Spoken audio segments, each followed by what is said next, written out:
मन काढ नाही. आणि बघ ना त्याच्या चरणावर एकदा तू नतमस्तक हो. जेव्हा अशी कानपात्र नतमस्तक झाली तर झाल्यानंतर देवाच्या पायामध्ये कानोपात्रेचं इतकं बोट गेलं, इतकं मृदू, इतका कोमल. आणि मग कानोपात्राचे देव इतका मृदू आहे, इतका त्या ठिकाणी कोमल आहे. तुम्ही आजही जर पंढरपूरला गेले देवाच्या पायाला पाहिलं ते छोटंसं असं खड्डा आहे, असं होल. तुम्ही त्याच्यात बोट टाकून पहा, एवढं बोट जातो. पण बोट चांगलं पाहिजे, निर्मळ, निष्पाप, भक्तीचं पाहिजे. आता जाड मोठं घुसणार नाही तिच्या का, निर्मळ पाहिजे. आणि म्हणून त्या ठिकाणी आजही देवाच्या पायाला ते तसंच छेद आहे. का, जिला देव मान्य नव्हता तिला देवाने आपलंसं केलं. आणि ऐका, इथं बसल्यांपैकी पंढरपूरला किती लोक गेले, हात वर करा. पंढरपूर, वा वा वा. तुम्ही वरच्या शेडमधून आज खाली उतरताना एक झाड येतं साखळी दंडने बांधलेलं है ना. मला सांगा, देवाचं दर्शनानंतर त्याचं दर्शन होतं का देवाच्या आधी तिचं दर्शन होतं?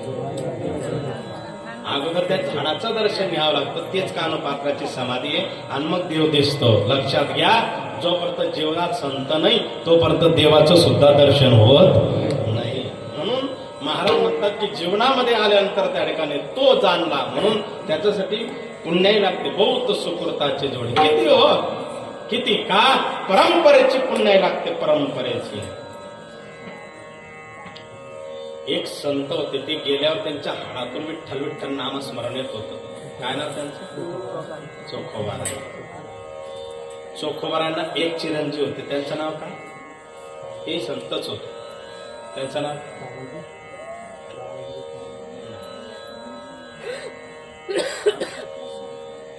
कर्ममेळा. काय नाव होतं? कर्ममेळा. अशी ताकद होती महाराज. जरा असं कान लावले, जन्माला आल्याबरोबर त्या बाळाच्या मुखातून विठ्ठल विठ्ठल ध्वनी येत होता. इतकं स्वर. का महाराज खूप गोड वर्णन करतात. उपजताची कर्ममेळा वाजे विठ्ठल सावळा, वाजे विठ्ठल सावळा, वाजे विठ्ठल सावळा.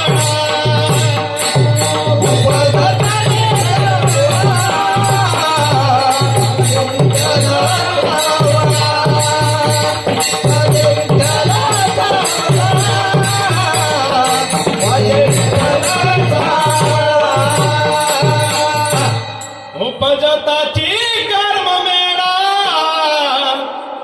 वाचे विठ्ठल सावळा. जन्माला आल्यावर मुखात चिंतन होतं. कोणाचं? भगवान. त्यांच्या जीवनातला एक प्रसंग आहे. ज्या जन्माला आले तेव्हा त्या बाळासाठी दूध नव्हतं. चोखोबारांच्या पत्नींचं नाव होतं सोयराबाई. धनी, किती गोड शब्द आहे धनी. धनी म्हणायचे, धनी, मिस्टर नाही. काय भाव आहे त्या शब्दात बघा तुम्ही, किती वजनदार शब्द आहे. धनी.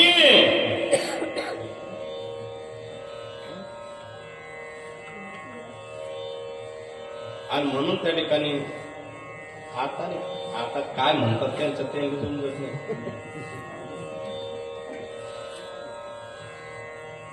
एकदा एका पत्नीचं नाव कला होतं. कला चांगलं नाव कला, चांगला आवडे मारून कला. तिला कल्लू म्हणे. कल्लू कल्लू. ती मधून म्हणे, काय रे उल्लू.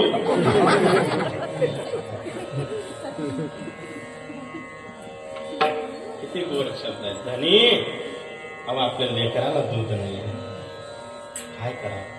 धनी बघा, मुखावरचं हसू गेलं, त्याचं डोळं उघडत नाहीये, तो त्याला दुधाची कमतरता आहे. मला माझं दूध तो पीत नाही, मला दूधच नाही आहे.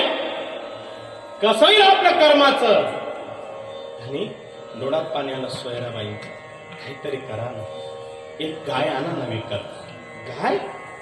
सोयरा, माझे वडील वारलेत, मृत पावलेत, तर त्यांच्या कपाळाला लावण्याकरता एक ठोकळा सुद्धा माझ्या जवळ नव्हता, एक दमडी तितकी सुद्धा माझ्या जवळ नव्हती कपाळाला लावण्यासाठी. आणि तू गाय विकत आणायचं म्हणते? सोयरा, नाही होणार मला. तुमच्या बहिणीकडनं आणा. निर्मळा नाव त्यांच्या बहिणीचं. अगं, बहिणीच्या घरचं पाणी घेत नाही, तू म्हणते गाय आणा? नाही नाही, जा ना. का? लेकरू वाचलो पोटासाठी जा, पोटाचा गोडासाठी जा. गेले बहिणीला सांगितलं, पाहुण्यांनी पाहिलं चोखोबाराय आले, दर्शन घेतात चोखोबारा धाव नाही तुमचा मान मोठा आहे, तुम्ही माझ्या बहिणीचे घरचे आहात. पण पाहुण्यांनी उत्तर चोखोबाराय मी जरी मानाने मोठा आहे पण खरं मोठं पण तुमचं आहे. का? अहो तुम्ही जेव्हा भजन म्हणतात डोळे लावून, विठ्ठबा रुक्माई म्हणतात, तर पंढरीचा मालक तुम्हाला स्वतः बुक्का लावण्यासाठी येतो. तेव्हापासून पद्धती विठ्ठबा रुक्माई म्हटलं की बुक्का लावा का की तुम्हाला प्राध्यापक कडलं नाही. अहो काय आला, मला गाय पाहिजे, घेऊन जा ना, वासरा सकट घेऊन जा. वासरा सकट गाय नेली चोखोबारायने आणि असं गायचं दूध काढ लागले, वासरूला ताणून बांधून लागले.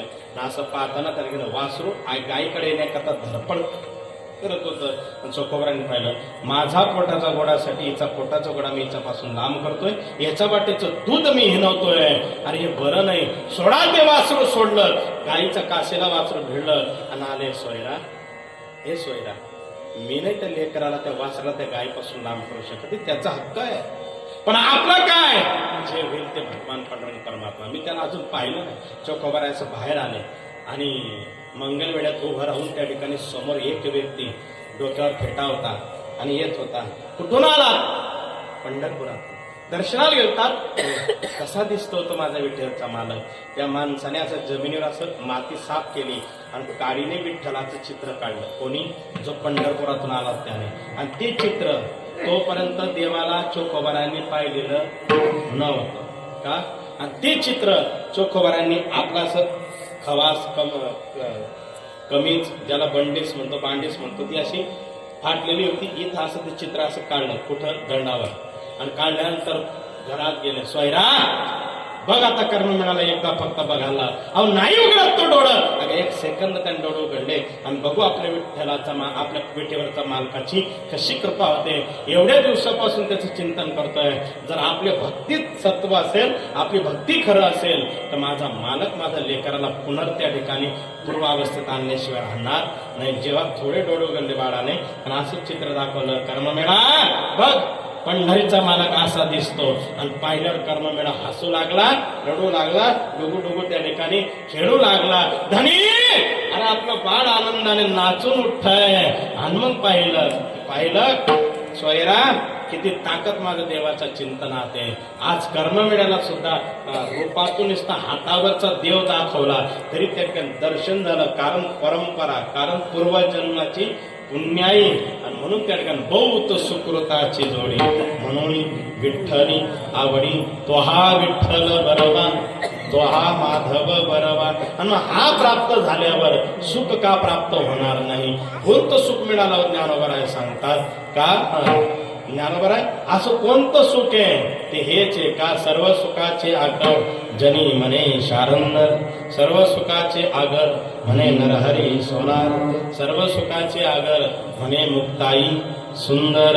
आणि मग ज्ञानोबराय तुम्हाला कोणतं सुख मिळालं? म्हणे हेच का? सर्व सुखाचे आगर, सर्व सुखाचे आगर, सर्व सुखाचे आगर, सर्व सुखाचे आगर, सर्व सुखाचे आगर, सर्व सुखाचे आगर,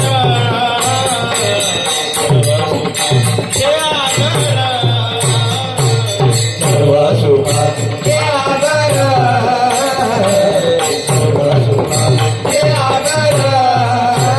आपण खुमा देवी बला बापर खुमा, बापर खुमा,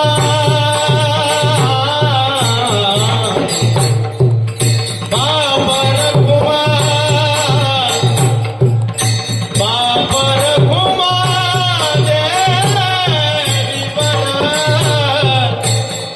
बापर खुमा देवी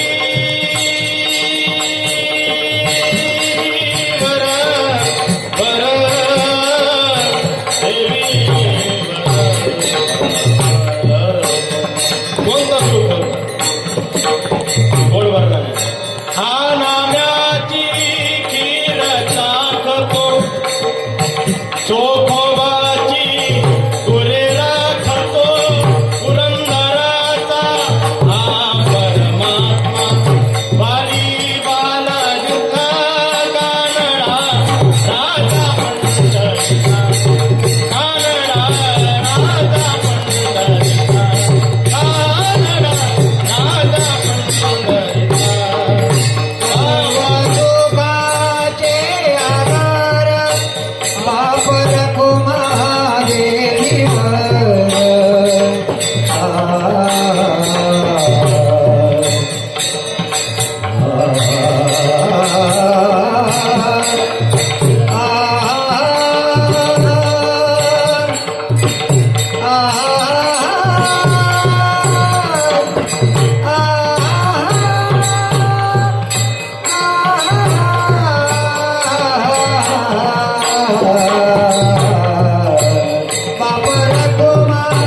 सागर बापर कुमा देवीवर तो हा विठ्ठल बरवा तो हा माधव बरवा. मग याच्या नावात काय ताकद ज्ञानोबा म्हणतात.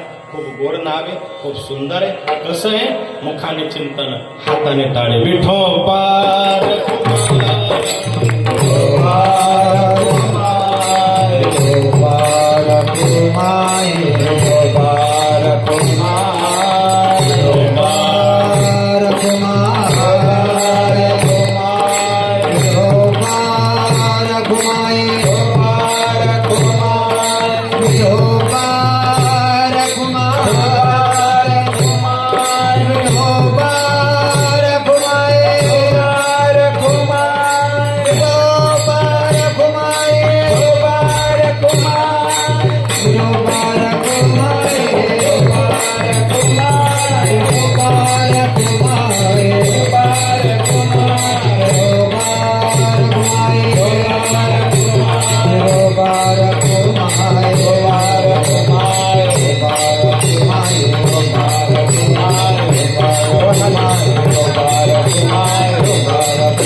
बहुत सुकृताची जोडी म्हणून विठ्ठले आवडी.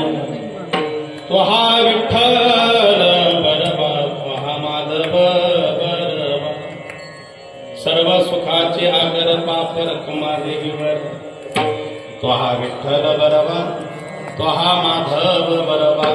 थोडासा अभंग आहे आणि अभंगातून ज्ञानोबा अनुभव या ठिकाणी व्यक्त करतात. माय बाप, आज आपल्या हा सप्ताहाचा त्या ठिकाणी पहिला दिवस आहे. पहिला दिवस म्हटलं म्हणजे आजपासून आपण आता रोज आपण त्या ठिकाणी पंक्ती जेवणार आहात, म्हणजे अध्यात्माची. आणि आजचे त्या ठिकाणी नाम रूप त्या ठिकाणी सुंदर असं. आजपासून तुम्ही पंक्तीत बसले. मी फक्त आज पानं टाकून जातोय. काय करून जातोय? फक्त पानं टाकून जातं. उद्याचे महाराज मीठ वाढतील, मग परवा एक एक एक एक पक्वान पूर्ण होईल. तेव्हा काल्याच्या दिवशी पूर्ण काला मोडून तुम्ही आणि म्हणून त्या ठिकाणी तृप्त व्हा का. आणि म्हणून त्या ठिकाणी पाहिल्यानंतर हाच पहिला दिवस खूप सुंदर. पहिला दिवस तरी असं वाटलं नाही की पहिला दिवस आहे म्हणून. का सुंदर अशी रामकथा आपण ऐकत आहात. श्रीकृष्ण महाराज मेहनकर यांच्या मुखारविंदातून. राम राम असतो का. माणूस किती आनंदात असला तरी राम राम म्हणतो, आणि किती दुःखात असला तरी राम राम म्हणतो. आणि माणूस मेल्यावर रडणारे सुद्धा राम रामच म्हणतात. राम हे जीवनाचं सार आहे. महादेवाने सुद्धा रामाचं चिंतन केलं म्हणून आत्मा जो शिवाचा राम जप. रामकृष्ण वाचा भावा आत्मा जो शिवाचा राम जप. म्हणून त्या ठिकाणी ज्याने रामाला आपल्या हृदयात साठवलं त्याला आत्माराम म्हणतात. ज्याने सेवा केली त्याला सेवाराम म्हणतात. ज्याने हयातभर एक पत्नी व्रत धारण केलं त्याला सीताराम म्हणतात.